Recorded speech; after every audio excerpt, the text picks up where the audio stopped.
Here I was expecting we were going to have a kind of chill episode of Shangri-La Frontier. You know, we had kind of the epilogue of the fight last week. I thought we were just going to chill, maybe have like a little slice of life. No, they dropped the most plot-focused episode to date. We get to see the game dev side, which was fantastic, hilarious, but also opens up a lot of information about the story. We get kind of an epilogue with old Pencil and her kind of like, story and where she was gonna go. Turns out she's gonna be sticking around for a bit, especially with that SLF theater. It was a nice kind of emotional tie-in to see why she was speedrunning so much. But most importantly, we get some rewards. So we finally see the actual in-game rewards for this fight, and it's fantastic. We got a lot to talk about. I have a full live reaction over on my Patreon if you want to see my full uncut thoughts. They're over there if you're interested. First things first, we gotta talk about the rewards, okay? The first things first, we gotta do this.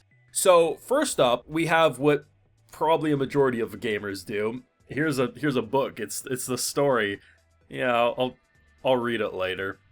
He ain't reading it later. And I'm kind of like that, like when I play Dark Souls and stuff, I gotta be honest, I don't read a lot of the lore. Most of the reason I know any story is because I've watched a YouTube video breaking it down. I'll be the first one to admit that, and a lot of people are like that when they play games. If there's cutscenes and stuff, I'll never skip a cutscene, but it's like, once it's like the stories through like, codex notes and stuff, it's like, well, I'll get to that later. Sometimes there's certain things you really want to dive into, but most of the time you're tossing that bitch away, and I completely relate to that. But I love the idea of the two big rewards. Outside of obviously he leveled up a shit ton, a lot of his skills evolved, maxed out, new skills, that's all well and good. He has the ability to learn the abilities that Weathermon did. So that clear sky, he can do that. Now, not right now, he needs some stuff with divinity, so it's gonna take a bit before he can properly learn it and use it.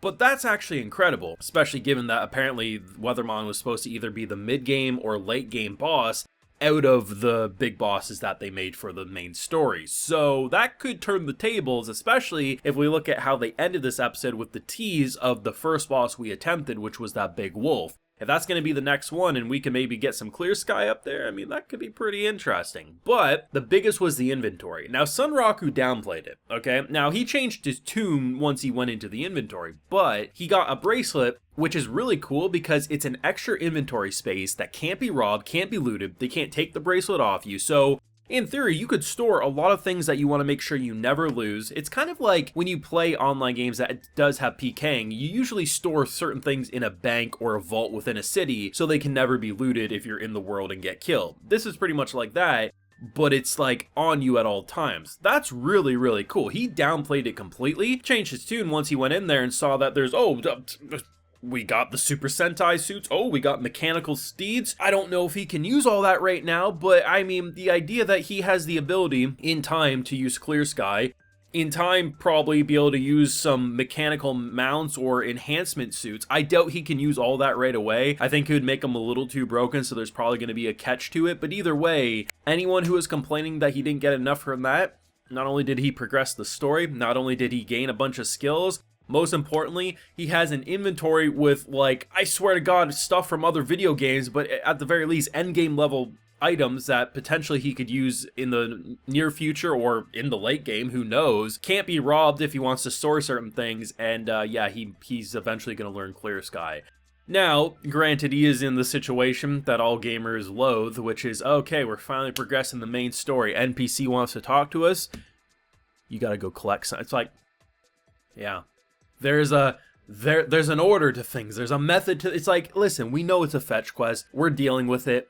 Fine, we'll go do it. At this point, I'm bringing up the wiki, like, where the hell's the stupid carrot he's looking for? But it's like, this is what I mean. They understand video games, and it's so good. But the real shocker came from the game dev side. I thought we were getting a completely different situation when this man started storming it. And then they started making it goofy about stomach medicine. I was like, what the fuck? Like, why is he, like, just go grab some Pepto-Bismol and, like, chill, man. Like, just get this dude to buy some. And then you see the two girls, and it's like, oh, I understand why he's all, like, he probably has an ulcer. Like, this stress from just dealing with these two rascals, like, it's no wonder. And the fact that they physically abuse him, too. One of which is the one who kind of designed the overall game world and ideas. The other is the one who balanced. I'm going to tell you right now, between the two of them, the one who balanced the game is Best Girl. Because This woman, sitting in her chair, all grumpy because someone beat Weathermon, is like, you made it too weak. It was better when... And I'm like, you're trying to deadass tell me right now that Weathermon, which had... It was balanced perfectly given, like, what you could or couldn't do. You wanted that bitch to be harder?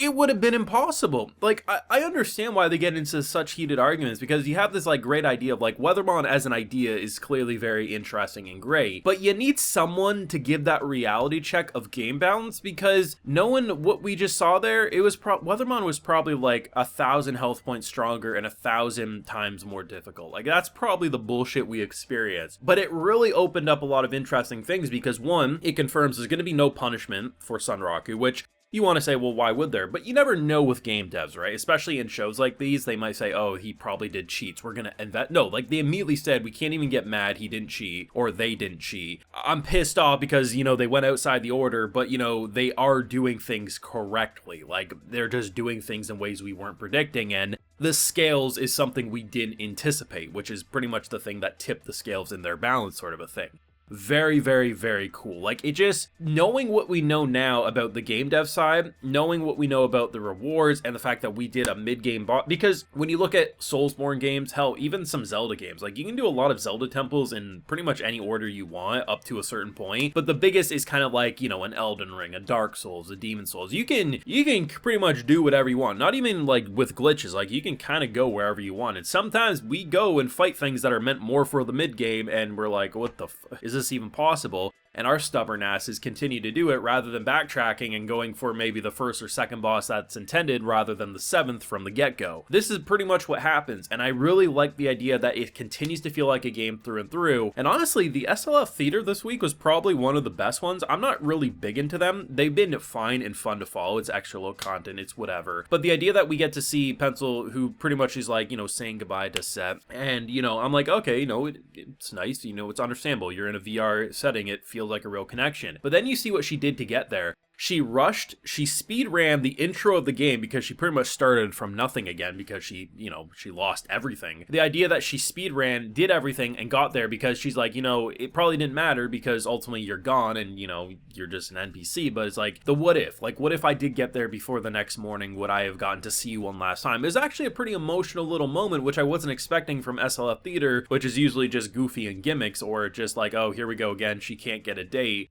This poor helpless girl, so it was actually pretty impressive. I've said it for a while that Shangri-La Frontier has been one of my personal favorites to follow over these past couple of seasons. Definitely the best video game focused anime in my opinion, and man, the next month of this show is gonna get good. But let me know what you thought of this week's episode. What did you think of the rewards of the Weathermon fight, the game development side, and what do you hope to see? Because it seems like the next boss they want to target is indeed the wolf, but you know, I don't know how far we'll get into it with this season, but hopefully with season 2. Let me know what you're feeling down below. Leave a like if you enjoyed, subscribe if you're new around, of course ring that bell so you get notified when I upload more, and like I mentioned, we got that full live reaction over on my Patreon. And hey, while you're over there, I'll also give you a video shout out. So today we got Zeshram, Dark Lord, Jornas Pierre, and Stephen Thomas. So I appreciate the support, everyone. Please take care and have a good one.